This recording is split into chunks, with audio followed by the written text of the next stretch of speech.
দেখো বন্ধুরা, আলু কাটছি। দেখো আলু কেটে আজও সেই সয়াবিন আলু সবজি করছি, বুঝেছো বন্ধুরা? মিট করো। এই দেখো বন্ধুরা, এটা কি বলো তো? আলু সয়াবিনের তরকারি হবে। তো আলুটা ধুয়ে নিই, তোমরা দেখতে থাকো। আমি আজকে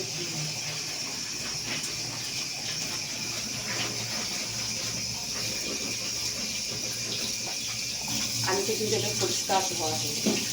আমি একটু খোসা রেখে করি, তোমরা নাও করতে পারো। চলো, এই দেখো সয়াবিন আমি একটু সেদ্ধ করিয়ে নিই সয়াবিন, বুঝেছো? তো এখানে ধুয়ে নিলাম, এবার কড়াইটা একটু ভালো করে আমি ধুয়ে নিই।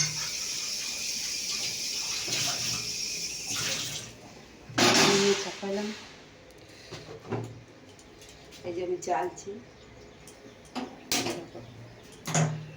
জ্বাললাম, কড়াই চাপিয়ে দিলাম। তো কড়াই চাপিয়ে একটু বন্ধুরা এ দেখো মানে 5 ফোড়ন দিলাম আর কি, শেষের দিকে হয়ে গেছে। তো নাই আমি দেখিনি গো, তা যাই হোক টেস্টার তো হবে, এই কারণের জন্য আমি দিলাম।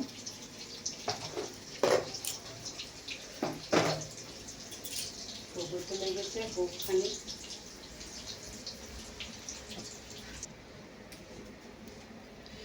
দেখো বন্ধুরা,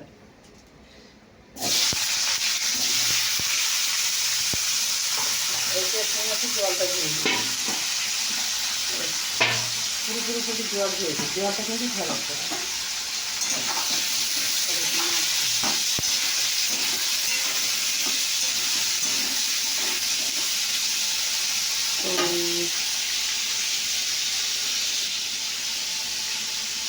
তো দেখো পরিমাণ মতো হলুদ দিচ্ছি,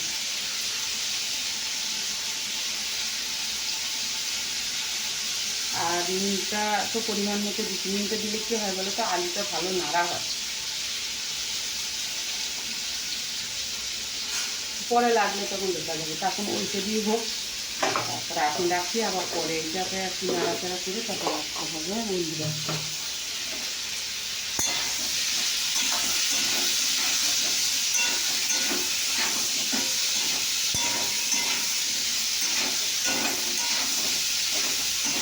এটা তো জল বেরিয়ে চলে গেলে দেখো,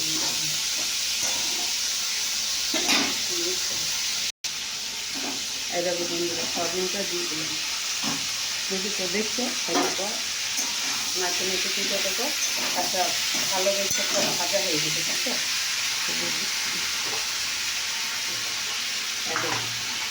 এর ভেতরে আছে এটা একটু লঙ্কা দিলাম, পরিমাণ মতো আমি দিলাম, আমি যতটা ঝাল খাবো দিলাম। আর এই যে এটা দিয়ে দিই, আর একটু দিলাম পরিমাণ মতো।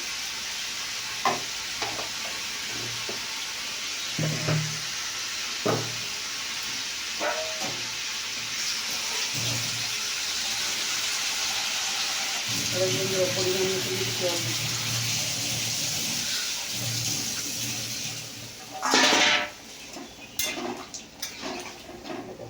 এটাকে এবার নাড়তে দেবো, বুঝেছো?